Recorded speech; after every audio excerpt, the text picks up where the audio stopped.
有很多的单字或者是片语是很多年前可以使用的，但是随着我们世代的变迁，现在在职场上我们就得特别的小心。那今天我们整理了一些字跟片语给大家，让大家不要在不知情的状况之下得罪别人哦。Hello， 欢迎来到 Executive Plus 主管双语沟通力的 Podcast。我们希望带给大家最实用的沟通工具，包括了成功人士对全球市场的分享、职场英语的技能、跨文化沟通技巧与其他能帮助您成为出色领导者的工具。Hi, I'm Sherry, founder of Executive Plus. As a language trainer and certified coach, I've trained hundreds of managers from Fortune 500 companies such as Dior, Google, Deloitte, and Yahoo.And I'm Nick, Director of Communication Strategy at Presentality.I've helped startups raise millions of US dollars in funding and train the executives of publicly listed companies to present on the global stage. Welcome to the Executive Plus podcast, where you can take your communication and language skills from good to great. Hey everybody, welcome back to the Executive Plus podcast. Today's episode, we want to talk about change.Quoting the Bob Dylan song, "The times they are a-changing." The way that we use language and use words has evolved over time, and a lot of terms have changed to become more inclusive, to be more politically correct. So today, we just want to go over a few things that you should watch out for when you're speaking, especially to Americans. 那在今天的单元，我们要比较注意的就是一些在职场上有可能会碰到的字或用法。如果要讲到 political correctness， 你如果上网去查，去 Google 一下好了，你会看到大概上千的字都有。我们今天不会讲到那么多，但是我们今天会 focus 在3个 area。第一个就是 gender neutral， 而我们的性别。第二个就是我们要怎么样听起来更正面。So positive connotation. 那最后呢，我们会来 focus 就是在 racial identity， 也就是跟种族有关的字。Let's start with the idea of gender neutrality. Now, in English, a lot of times if you've been learning English since you were young, you were given a lot of words that separate out genders. So, for example, a person who works on a plane may be a stewardess or a steward, denoting whether it's a male or a female. If you look at old British shows or you'll talk about a butler versus a maid. So we'll actually separate out a male and female role. Well, now we're starting to merge all of these, especially starting through the 1980s, 90s, and especially today, that we no longer have stewardess or steward. It's now just flight attendant or cabin crew. This is a gender-neutral name. But there's also cases where, for so long through the education system, etc., certain genders were stereotyped to certain jobs. So, for example, you look at any book pre-1980, children's book. When you see doctor, it's almost always going to be a man. When you see nurse, it's almost always going to be a woman. Well, we of course know that these roles are interchangeable.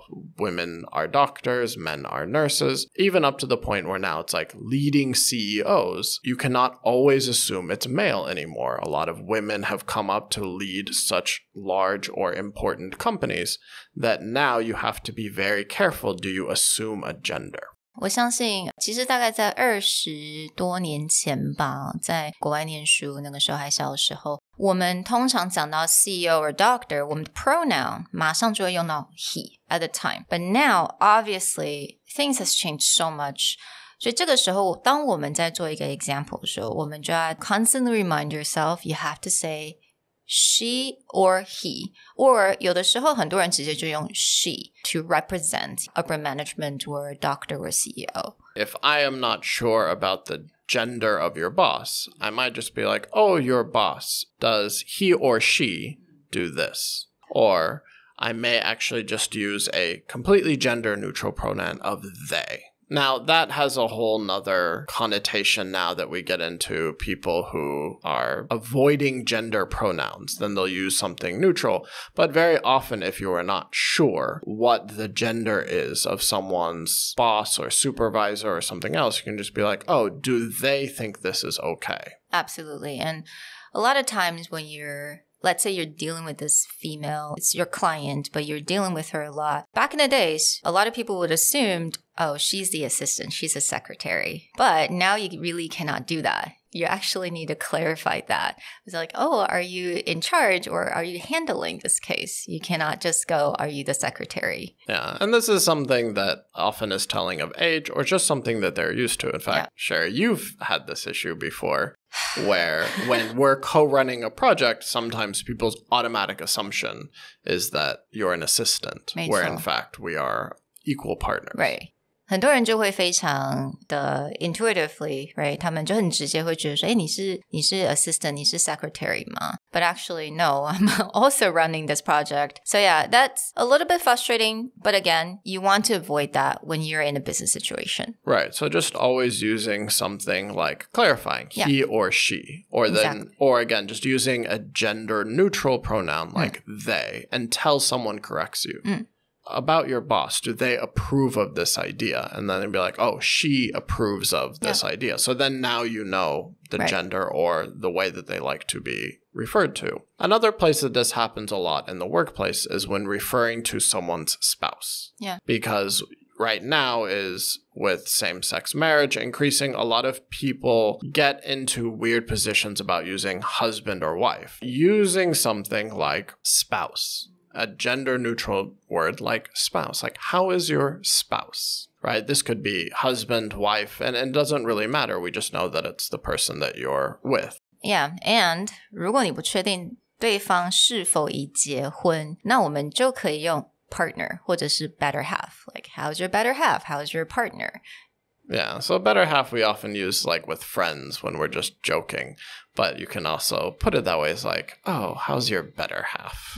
Meaning like I'm talking to the person jokingly. Yeah, but this way you definitely don't have to go, oh, are you married yet? Right? 有的时候其实像这样的问题也是比较 sensitive, 比较敏感一点。So 如果你想要 avoid 这些不必要的误会，那我们就直接问说 OK, how's your partner? 或者是直接用 partner, 不要用 spouse 也可以。So again, 3 basic levels of gender neutrality. One is the pronoun that you use to describe a position, so you're not stereotyping this is a male role or a female role. You can just say, oh, how's your boss? Do they approve of this? And then wait for someone to correct you. Another one can just be use gender neutral job titles. Yeah. So it's not policeman, policewoman, it's just police officer. Yeah, even like actor nowadays, 我们以前会有 actress. 但其实现在你很少会看到 actress. It's mostly just actors. Right. And then when it comes to describing someone's husband, wife, boyfriend, girlfriend, partner, you can just use a basic word like, how's your partner? How's your spouse? Yeah. How's your better half? Let's get into the next section. When we utilize words to have a more positive connotation, when it's usually to describe something negative or something that we consider to be problematic. Right. The most basic would be the idea of handicap. Handicap, whether someone is in a wheelchair, has some kind of physical handicap. Handicap got used as a word for a very long time to feel very negative. So a lot of times people have changed the wording in order to have a more positive feeling. Currently, the advice is always you actually separate the person from the disability. Before, we would just use a single word to describe someone as handicapped or disabled. But now, we actually separate these as a person with disability. Because you want to separate out that the person, they have their own personality, they have their own skills, they have their own thoughts, and their disability are not necessarily connected. So we'll say a person with disability. And there are other terms that we can use in this category as well. For something that is very positive, a lot more positive, you can say able-bodied, physically challenged, and differently abled.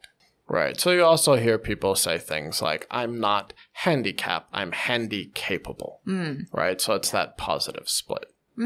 The other word that has been replaced very strongly in the recent years is the idea of victim. So if someone is, for example, a rape victim, victim implies a certain mindset. So victim has now transformed to become survivor. Yeah, and I think recently we're also witnessing the trials of all the gymnasts speaking out against the sexual assault. 我们会称为他们是 sexual assault survivors. And the idea behind this is it's a mentality of victims is like that's something that happened to you and you can never get over. Yeah. But when we move to the word of survivor, it's the idea that you can become stronger even though you've had this horrific thing happen to you. So as you said, like you have a lot of Olympians, you have a lot of famous athletes who are coming out and talking about their experience with their doctors and how they were ignored. But when you frame it as victim, it's that it happened to them and they're forever, quote unquote, damaged. But the reality is they are survivors. They are able to come together, be stronger, and make the world better because of their voice. So let's get to the last category, which is racial identity. Racial identity is something that's very difficult because it's constantly evolving. It is. Now, there are certain terms, certain words that you can never use because historically they're considered very negative, but we're having a lot of shifts. So the most prominent one would actually be around the idea of racial identity as being, say, Black. Whereas if you had asked someone 15, 20 years ago, you would have been told it's African American, especially in the US. Yeah.